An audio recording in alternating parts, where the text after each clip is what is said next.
Hello everyone, welcome back to my channel free medical education. I am doctor Harjas. आज हम बात करेंगे postpartum haemorrhage PPH. तो जी एक बहुत ही इम्पॉर्टेंट टॉपिक है, मतलब जिसके रिगार्डिंग थ्योरी में भी आता है क्वेश्चन, और उसके साथ साथ जो वाइवा जब प्रैक्टिकल होता है उसमें भी क्वेश्चंस पूछे जाते हैं। तो जी बहुत ही इम्पॉर्टेंट टॉपिक है। आज है इसकी पार्ट 1, जिसमें हम बात करेंगे इसकी sorry definition, classification, aetiology, causes. जी बहुत ही मतलब जो फर्स्ट पार्ट है वो शॉर्ट में है ताकि आपको इजीली समझ आ जाए, तो और इसके जो नोट्स हैं वो भी बहुत इजी हैं। तो फर्स्टली हम बात करते हैं जो मतलब आपको इजीली समझ आ जाए, पोस्टपार्टम। पोस्ट का मतलब वी ऑल आर नो, हम जानते हैं पोस्ट का मतलब होता है कि बाद में। पोस्टपार्टम मतलब डिलीवरी के बाद। और हेमरेज, हेमरेज का मतलब क्या होता है, अगर कई स्टूडेंट्स को नहीं पता होता, ब्लीडिंग, मतलब बहुत ज्यादा ब्लीडिंग हो जानी उसको बोल देते हैं हेमरेज। पोस्टपार्टम हेमरेज मतलब डिलीवरी के बाद, जब किसी मदर की डिलीवरी हो जाती है उसके बाद बहुत ज्यादा ब्लीडिंग होती है तो उस कंडीशन को बोलते हैं पीपीएच।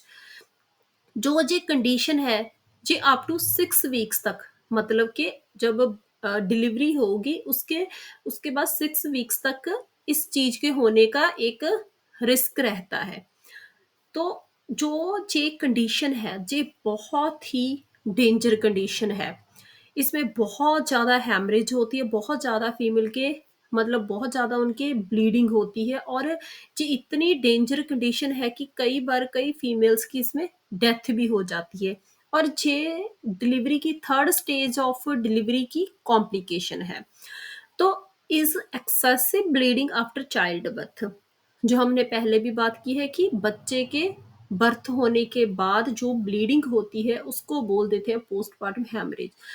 तो इसमें हमने एक वर्ड लिया है एक्सेसिव ब्लीडिंग। हमने मतलब एक्सेसिव ब्लीडिंग क्यों लिखा है, मतलब इसमें एक लिमिट है कि इतने से ज्यादा ब्लड लॉस हुआ तो वो आता है पोस्टपार्टम हेमरेज के अंदर। जैसे कि blood loss more than 500 ml after vaginal delivery. तो अगर किसी फीमेल की वजाइनल डिलीवरी हुई है तो उसमें जो ब्लड है वो 500 या उससे ज्यादा लॉस हो, उस कंडीशन को बोल देते हैं पोस्टपार्टम हेमरेज। और अगर किसी का सजेरियन सेक्शन हुआ है तो अगर उसमें जो ब्लीडिंग है वो है 1000 ml या फिर उससे ज्यादा, तो वो आता है पोस्टपार्टम हेमरेज के अंदर। तो ये जो क्वेश्चन है ये बहुत इंपॉर्टेंट है, प्रैक्टिकल में पूछा जाता है, जो वाइवा में भी पूछा जाता है कि वजाइनल डिलीवरी है उसमें कितना ब्लड लॉस होता है, वो पोस्टपार्टम हेमरेज के अंडर आता है मोर देन 500 ml। तो अगर सिजेरियन सेक्शन है तो उसमें 1000 ml या उससे ज्यादा। तो अगर इससे ज्यादा ब्लड लॉस हुआ या इतना है वो आता है पोस्टपार्टम हेमरेज के अंडर। ये थी डेफिनेशन। तो नेक्स्ट हम बात करेंगे क्लासिफिकेशन ऑफ पीपीआई, जिसको हम बोल सकते हैं टाइप्स। जी भी एक बहुत टॉपिक मतलब इम्पोर्टेंट पार्ट है पीपीएच का। तो इसमें आ गया, इसकी 2 टाइप्स हैं। फर्स्ट आ गया प्राइमरी पीपीएच, सेकंड है सेकेंडरी पीपीएच। तो जो प्राइमरी पीपीएच है, PPH occurs with in 24 hour of delivery. तो इसमें हम पीपीएच को मतलब लेके चलेंगे कि एक्सेसिव ब्लीडिंग, मतलब जो ब्लीडिंग हुई वो हुई डिलीवरी के मतलब मतलब जो जब बेबी की डिलीवरी हुई, मदर की डिलीवरी हुई तो उसमें 24 आवर के विद इन, मतलब डिलीवरी हुए अभी तक 24 आवर नहीं हुए और उससे पहले ही पीपीएच कंडीशन आ गई, एक्सेसिव ब्लीडिंग आ गई। तो इसका जो मोस्ट कॉमन कॉज होता है जो प्राइमरी पीपीएच का, वो होता है एटॉनिक यूट्रस। एटॉनिक यूट्रस का मतलब क्या होता है कि जब जो यूट्रस है, यूट्रस के जो मसल्स होते हैं उसकी मतलब जो मसल टोन होती है, यूट्रस की मसल टोन होती है वो कम हो जाती है। मतलब जो यूट्रस है वो प्रॉपरली कॉन्ट्रैक्ट नहीं करता। तो जब वो प्रॉपरली कॉन्ट्रैक्ट नहीं करेगा तो उससे क्या है, बहुत ज़्यादा ब्लीडिंग कॉज होगी। तो अगर ब्लीडिंग हुई तो वो किसके अंडर आ जाती है, पीपीएच के अंडर। तो मतलब जो कॉन्ट्रैक्ट करना है यूट्रस ने वो क्यों इंपॉर्टेंट है कि जब यूट्रस कॉन्ट्रैक्ट करेगा तो उसके साथ साथ जो ब्लड वेसल्स होती हैं वो भी कंस्ट्रिक्शन होती है उनकी, तो उससे क्या है ब्लड लॉस होने के चांसेस कम हो जाते हैं क्योंकि ब्लड वेसल कंस्ट्रिक्ट होगी। तो इस कंडीशन में क्या होता है एटॉनिक यूट्रस में, जो यूट्रस है वो प्रॉपरली कॉन्ट्रैक्ट नहीं करता और it cause PPH excessive bleeding. तो फिर आ गया secondary PPH. PPH occurs after 24 hours to 6 week of delivery. मतलब जो सेकेंडरी पीपीएच है उसमें जो ब्लीडिंग हुई वो कब हुई, 24 आवर के बाद, मतलब डिलीवरी हो चुकी है उसके 24 आवर हो चुके हैं उसके बाद। तो कब तक, मतलब 6 वीक्स ऑफ डिलीवरी, मतलब 6 वीक्स तक, उसके 24 आवर के बाद अप टू 6 वीक्स, उसके बीच में जब बहुत ज़्यादा ब्लीडिंग होती है उस कंडीशन को बोलते हैं सेकेंडरी। पीपी प्राइमरी था 24 आवर से पहले पहले बीच में, और सेकेंडरी है 24 आवर के बाद। तो इसका जो मोस्ट कॉमन कॉज होता है वो होता है रिटेन्ड प्लेसेंटा। रिटेन का मतलब वी ऑल आर नो, हम जानते हैं कि कोई चीज पड़ी हो। इसमें आ गया कि रिटेन्ड प्लेसेंटा मतलब प्लेसेंटा अंदर ही पड़ा है यूट्रस के।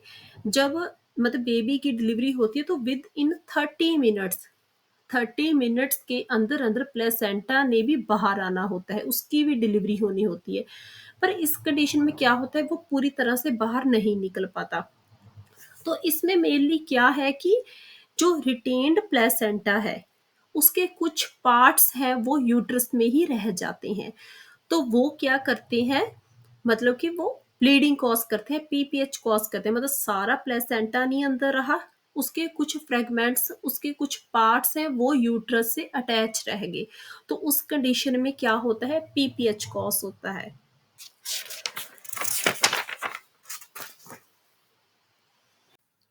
तो नेक्स्ट हम बात करेंगे इटियोलॉजी, मतलब इसके कॉजेस। इसमें हमने याद रखना है 4 T's: tone of uterus, tissue, trauma and thrombin. ये 4 T हमने याद रखने हैं, उससे क्या है हम इसकी एटियोलॉजी कॉजेस को इजिली याद भी रख सकते हैं और लिख भी सकते हैं। फर्स्ट आ गया टोन ऑफ यूट्रस, मतलब यूट्राइन एटोनी, जिसके बारे में हमने पहले भी बात की है कि यूट्रस है जो उसकी उसके जो मसल्स होते हैं, मसल टोन है वो कम हो जाती है। उससे क्या है जो यूट्रस है वो प्रॉपरली कॉन्ट्रैक्ट नहीं करता, वो क्या करता है कॉज करता है ब्लीडिंग। तो इस केस में मतलब जो पीपीएच है उसमें 70% जो कॉज है पीपीएच का वो होता है टोन ऑफ यूट्रस, मतलब यूट्राइन एटोनी, मतलब एटॉनिक यूट्रस, जो हमने पहले भी बात की है क्लासिफिकेशन में। तो इसमें क्या है जो यूट्रस है प्रॉपरली कॉन्ट्रैक्ट नहीं करता, तो उसकी जो ब्लड वेसल्स है वो भी नहीं कॉन्स्ट्रिक्ट करती, उससे क्या है एक्सेसिव ब्लीडिंग होती है। तो सेकंड आ गया टिश्यू। तो टिश्यू, रिटेन्ड प्लेसेंटा और मेम्ब्रेन्स। तो हमने पहले भी बात की है कि अगर जो प्लेसेंटा है वो डिलीवरी के बाद 30 मिनट्स में वो बाहर नहीं आया, उसकी डिलीवरी नहीं हुई, या फिर उसका कुछ पार्ट बाहर आ गया, कुछ अंदर ही है यूट्रस में अटैच, तो उससे भी क्या है जो ब्लीडिंग है वो कॉज होती है, पीपीएच कंडीशन आती है। तो ये है एक सेकंड मोस्ट कॉमन कॉज। तो जिसमें क्या है प्लेसेंटा जब उसके कुछ मेम्ब्रेन, कुछ पार्ट्स हैं वो यूट्रस में ही अटैच रह गए। तो मतलब जो रिटेन्ड प्लेसेंटा है जे जो फर्स्ट है टोन ऑफ यूट्रस, इसके साथ ही रिलेट है, क्योंकि अगर यूट्रस है वो प्रॉपरली कॉन्ट्रैक्ट नहीं करेगा तो उससे क्या है प्लेसेंटा अंदर ही रिटेन रह जाएगा। तो नेक्स्ट थर्ड है ट्रॉमा, मतलब जब ड्यूरिंग चाइल्ड बर्थ क्या होता है कि जो फीमेल वजाइना होता है, जो उसका पेरिनियम एरिया है वहाँ पे कोई इंजरी होगी, कोई मतलब लैसिरेशन हो, कोई टीयर हो गया, मतलब उसके जो जेनाइटल ट्रैक है वहाँ पे कोई लैसिरेशन होगी, टीयर होगी, कोई इंजरी होगी, ट्रॉमा हो गया, तो उससे भी क्या है बहुत ज़्यादा एक्सेसिव ब्लीडिंग हो सकती है, मतलब जो जेनाइटल ट्रैक है वहाँ पे कोई इंजरी होगी। फिर आ गया यूट्राइन रप्चर। तो इसमें क्या होता है कि मतलब यूट्राइन रप्चर होने के चांसेस हो जाते हैं, रप्चर हो जाए अगर तो वहाँ पे भी एक्सेसिव ब्लीडिंग होती है। फॉर एग्जांपल जैसे कि कोई फीमेल है उसका पहले जो प्रीवियस बेबी था वो हुआ है सजेरियन से, तो अब वो वजाइनल डिलीवरी को मतलब ट्राई किया, तो उस केस में भी क्या होता है यूट्रन रप्चर हो जाता है, तो वो क्या करता है it cause PPH excessive bleeding. तो नेक्स्ट आ गया थ्रोम्बिन, मतलब थ्रोम्बिन का मतलब आ गया, कई स्टूडेंट्स को पता है, मतलब ब्लड क्लॉटिंग के रिगार्डिंग, मतलब जैसे कि कोagulopathy या फिर डीआईसी, डिसेमिनेटेड इंट्रावेस्कुलर कोagulation। मतलब कि अगर किसी मदर को, फीमेल को कोई भी ब्लड क्लॉटिंग प्रॉब्लम है, मतलब उनका जो ब्लड है वो क्लॉट नहीं हो पा रहा, मतलब इस कंडीशन में क्या होता है कि जो मतलब जो ब्लड है वो क्लॉट नहीं हो पाता प्रॉपर, तो उससे क्या है, एक्सेसिव ब्लीडिंग होती है, मतलब ब्लड कोagulation डिसऑर्डर, मतलब ब्लड क्लॉटिंग में प्रॉब्लम हो। तो जे थे कॉजेस, मतलब 4 टीज।